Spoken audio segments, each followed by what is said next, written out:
Hello, welcome to QUT News. Hello. A former CEO of Ipswich Council and his wife have appeared in the Brisbane Magistrates Court on new corruption charges. It's alleged they received illegal payments. 20 illegal payments totalling over $100,000.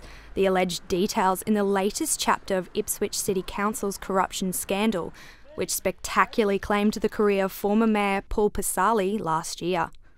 Today's charges have been laid against former Chief Executive Officer Carl Wolfe and his wife Sharon Oxenbridge, appearing in Brisbane's Magistrate Court this morning, each on one count of official corruption.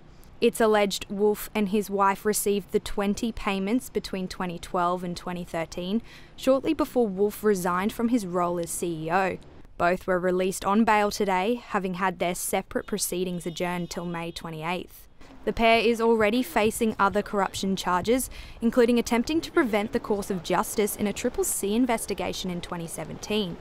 Mr. Wolfe didn't sit with his wife during either of their proceedings. They made little eye contact and didn't speak to each other.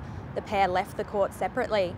Ipswich City Council has been plagued with controversy after the former mayor's high-profile fall from grace. Neither Wolfe nor Oxenbridge chose to comment on these new allegations. Any comment at all? Bella Wrigley, QUT News. 2 more people have faced court in relation to the alleged murder of 24-year-old Jacob Bell. A 19-year-old Petrie woman handed herself in to police yesterday and was charged with accessory after the fact.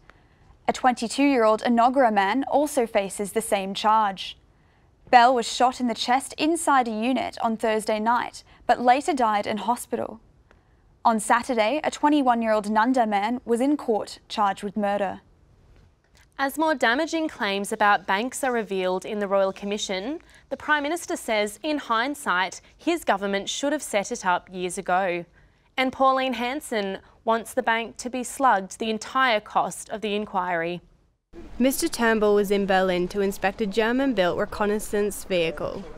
The government is buying 200 of them. But the media press conference was all about the Banking Royal Commission. For the first time, the PM conceded his government should have called the inquiry earlier. The government would have had less political grief if it had set up a Royal Commission 2 years ago. You're right. You're right about that, clearly. But he stopped short of apologising. Whichever way you want to analyse it, you can't live your life backwards. We've got some very big reforms in place. And the latest news polls show some good news for the government. While the primary voter intention for the main parties is unchanged, on the 2-party preferred vote, the government received its best poll results since September 2016. Meanwhile, One Nation leader Pauline Hanson is demanding any government tax cuts given to big banks should be paid back to people impacted by their actions. The people must be compensated for this, and it's going to cost millions of dollars, and they should also pay for the Royal Commission, not the taxpayer. The Prime Minister, who was relying on the 3 One Nation votes to pass the tax cuts, wouldn't be drawn on her calls. Kirsty Davis, QUT News. Former Queensland Deputy Premier and Treasurer Terry McEnroth is again battling a lung tumour. Mr McEnroth sat in Queensland Parliament for nearly 28 years. He retired from politics in 2005. McEnroth first overcame lung cancer almost 20 years ago. The new tumour was found during a routine test for pneumonia. The City of Ipswich has stepped up to support migrants and their children. 5 new community hubs will help them assimilate more readily. The Access Community Hubs program was established in Queensland 4 years ago with the support of the Department of Education and local schools. There are now nearly 75 hubs across Australia, and they're absolutely successful everywhere that they operate. The hubs help both children and parents develop school readiness skills and navigate the education system. It encourages them to engage with others in Australian society. Many participants are refugees or migrants who seek better learning opportunities. The Community Hub is that soft entry into the school community, which in turn will improve outcomes for children. The program allows parents to meet welfare groups and take part in life skill programs not available in their own countries. Services currently on offer include English lessons, art and playgroups, dance classes and sewing clubs. They help build confidence. This community hub really offered me an outlet to be myself. With all sides of government supporting community hubs, Access is hoping to expand the program throughout Australia. Elkie Bowman, QUT News. Thousands of students gathered in ANZAC Square today for the annual Commemoration Ceremony. The Governor spoke to the young crowd about the importance of keeping the ANZAC legacy alive. The last post bugle call signifies 1 minute of reflection.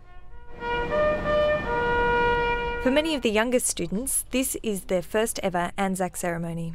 Because of you, Australians not yet born will always remember those to whom we owe so much. Thousands of primary and secondary students from across Queensland converged on Brisbane CBD for the 22nd commemoration ceremony. What I see is a continuation of the ANZAC spirit through generations. I don't think it's something we can take for granted. It needs to be constantly renewed, and the way we renew it is through students. School captains and student leaders laid wreaths at the eternal flame, paying their respects to the fallen soldiers of war.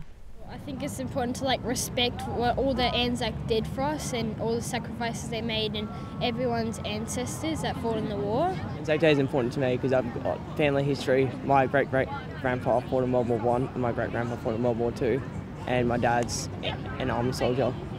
Recipients of the Premier's ANZAC Prize shared their experiences visiting the Western Front for the 100th anniversary of Villers-Bretonneux.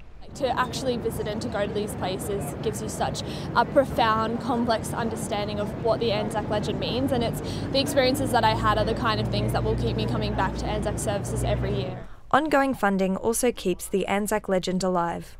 The Queensland Government has committed nearly $200,000 to ensure students don't forget the spirit of the ANZACs. 2018 marks the official end of World War I centenary commemorations and a new century of remembrance ahead. Lucy Chavinsky, QUT News. And to mark this year's ANZAC Day, a new high-tech museum and interactive centre is about to open at Villers-Bretonneux in France. The new $100 million interactive centre is named in honour of Sir John Monash, considered one of Australia's greatest military commanders. It is located beside the Australian National Memorial, near what was a pivotal World War I battle. It's filled with interactive and sometimes graphic visuals of the fierce fighting which occurred here. Almost 2,500 Aussies lost their lives at Villers-Bretonneux in northwestern France in 1918. It's also a lasting memorial for the more than 46,000 diggers killed during the war. The opening on Tuesday evening will be attended by Prime Minister Malcolm Turnbull, the French Prime Minister, and Tony Abbott. Recapping our main story, a former Ipswich City Council CEO and his wife face additional charges of receiving corrupt payments totalling more than $100,000. And still ahead, the Broncos turn up the heat ahead of their game against South Sydney.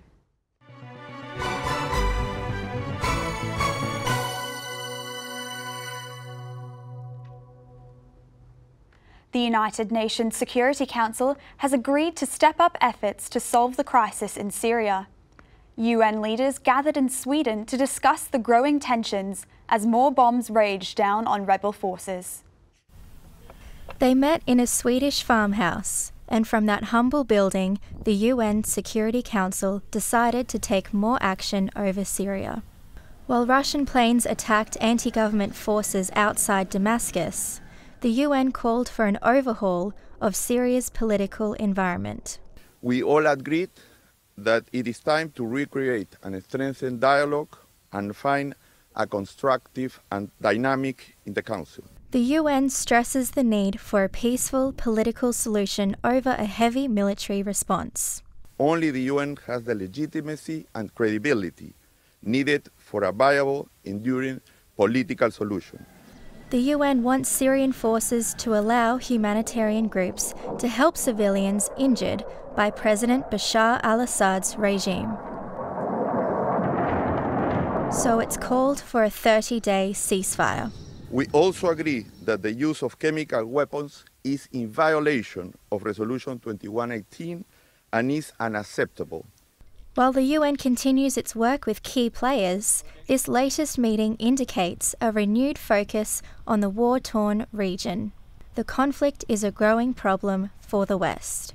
Courtney McAllister, QUT News. Deadly protests in Nicaragua have led to rampant looting. Police cracked down on demonstrators and media, jailing and even reportedly killing some journalists. For the last 5 days, angry protesters have lashed out at the government's plans for social security reform. There's been widespread looting and then a backlash against those taking goods from shops. Citizens came out to support the owners of the shop because they want to implicate the student community. The Red Cross said at least 7 people have been killed in the demonstrations, but a local human rights group said the toll was actually 25 and accused police over the deaths. A journalist was reportedly shot dead by a sniper during a live broadcast on Facebook. There have been more than 25 deaths of our Nicaraguan brothers, and this hurts.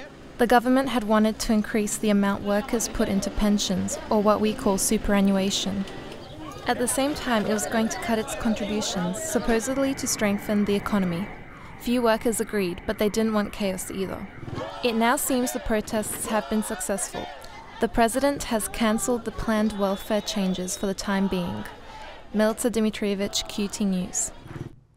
And in Chile, thousands took to the streets over the same issue.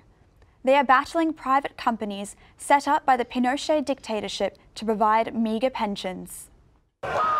Working Chileans are struggling with low pensions, with a 10% contribution from their employers.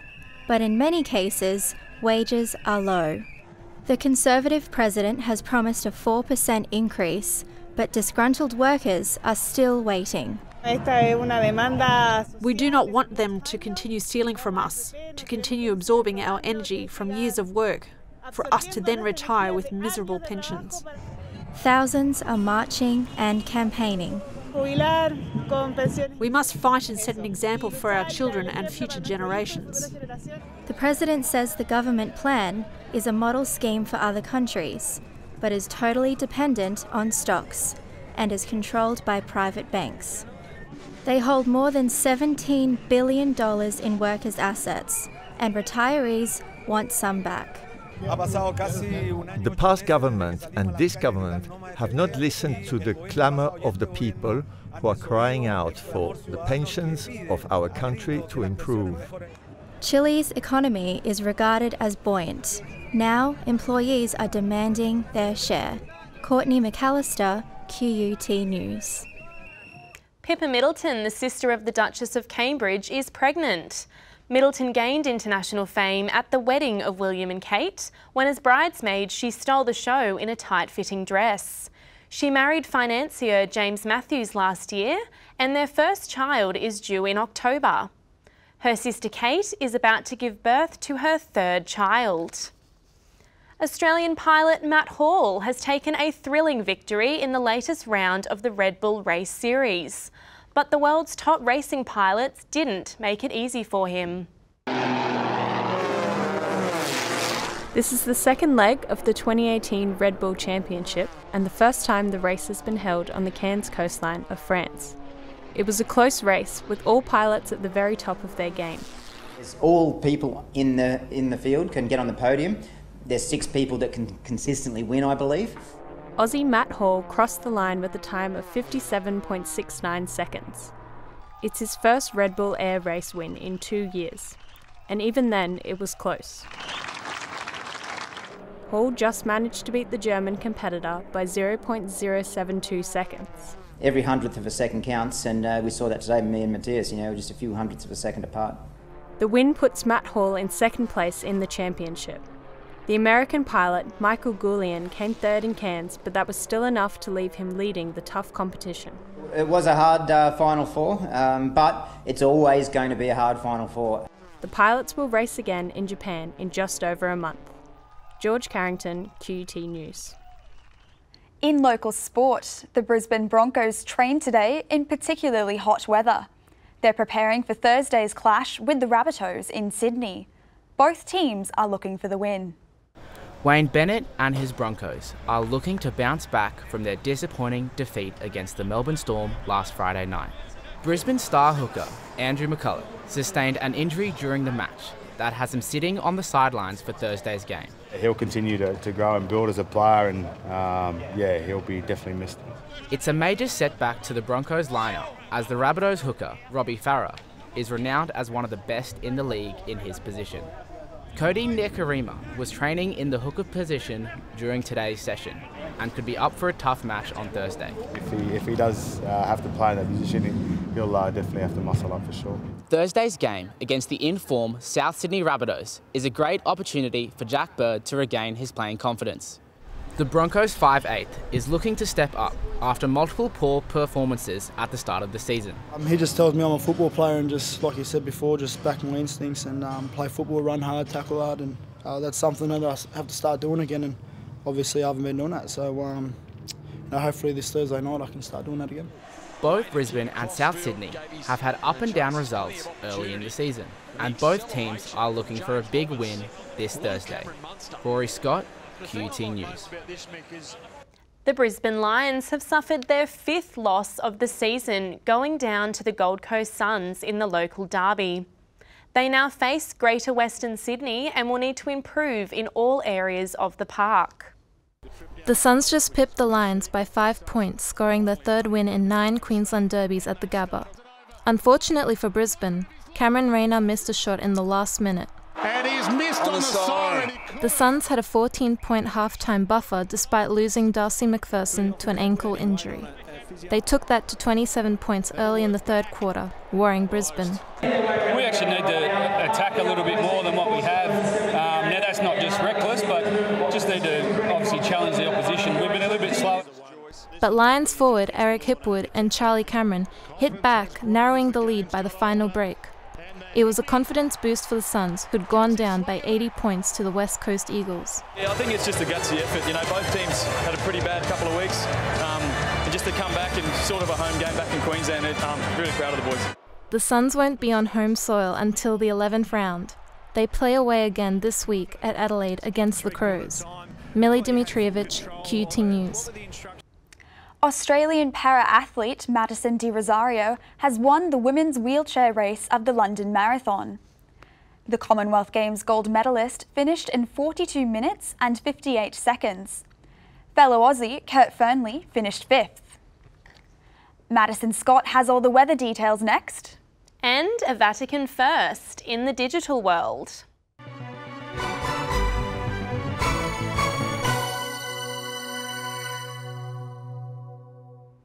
Hello there, we start the weather with a look at Melbourne, where heavy fog blanketed the city this morning.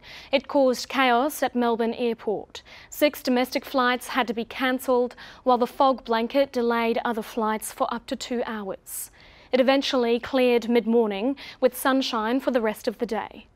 Back in Brisbane, we've had a beautiful sunny start to the day. However, there were showers this afternoon and more could be on the way. So keep that umbrella handy. Moving to today's temperatures, Brisbane and the Sunshine Coast reached a top of 27 degrees, 26 on the Gold Coast, while Ipswich dropped to 11 degrees overnight before warming up to 27. If you're heading interstate tomorrow, it'll be partly cloudy in both Sydney and Melbourne, tops in the mid-20s. Bring wet weather gear if you're heading to Hobart or Adelaide, with showers there. And in Darwin, a sunny day and 35 degrees.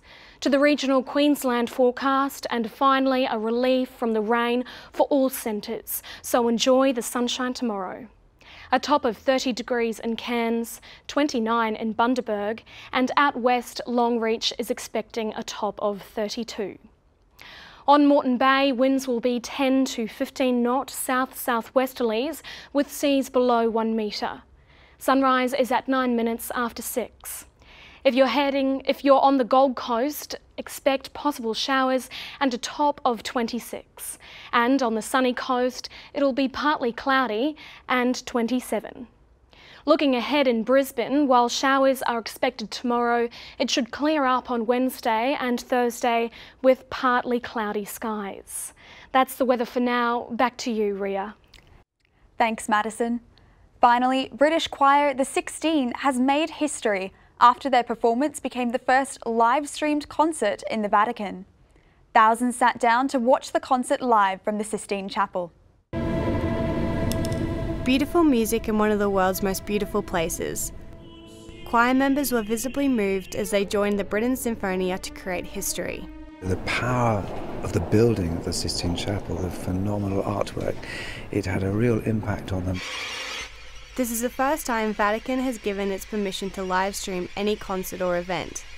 The Archbishop of Westminster was thrilled with the decision.